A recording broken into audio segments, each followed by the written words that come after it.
Gaining formal custody of Amanda was a bittersweet victory. The court proceedings had been straightforward, with Talia not contesting.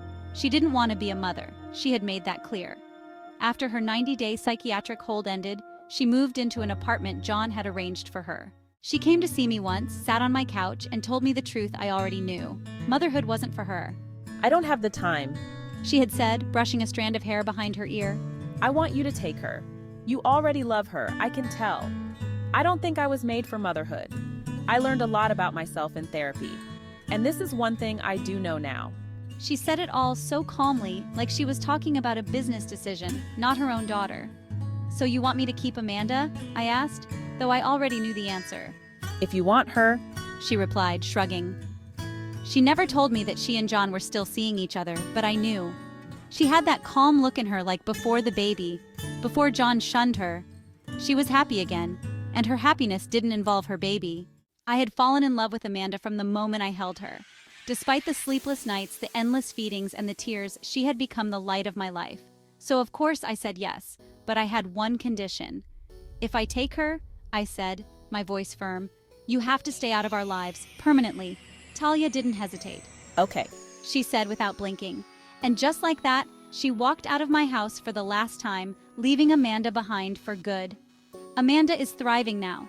She's a happy, bubbly baby with bright eyes and an infectious laugh.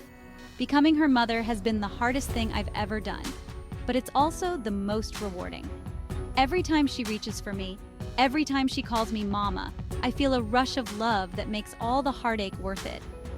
I may not have planned this, but it's exactly where I was meant to be. The last I heard, Talia was living in a nearby city. She's working as a receptionist and sees John when he can fit her into his schedule. My parents told me she's content, sitting around and waiting for him to call, accepting the scraps of time he gives her. She's happy with her life, or so they say. I don't hear from her anymore, and I prefer it that way. One day, I ran into Maggie at the grocery store. She spotted me first, looking into the car seat perched on my cart. Amanda was fast asleep, her tiny face so peaceful. Maggie's eyes lingered on her, and for a moment, I saw something shift in her expression. God, she looks just like our youngest, she said, her voice soft, almost wistful. Before I could stop myself, I blurted out, "Is this enough for you? Is the life you have with John worth it, knowing he's not fully yours?" She blinked, taken aback by the question, but then her face softened into something sadder. It's enough for now, she said quietly. And then, just like that, she hurried past me. I stood there for a moment, watching her go when John rounded the corner with his own cart. He saw me, froze for a second, then glanced at Amanda. Just a quick, passing look, and kept walking. He didn't say a word, didn't stop, didn't acknowledge the baby that was half his. It was like we were invisible to him. But it was okay. Amanda deserves more than a fleeting glance from a father who never wanted her, and she needed more than a mother who couldn't be bothered.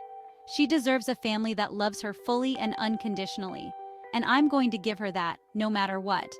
Because in the end, love is what makes a family. And she'll never have to wonder if she's enough.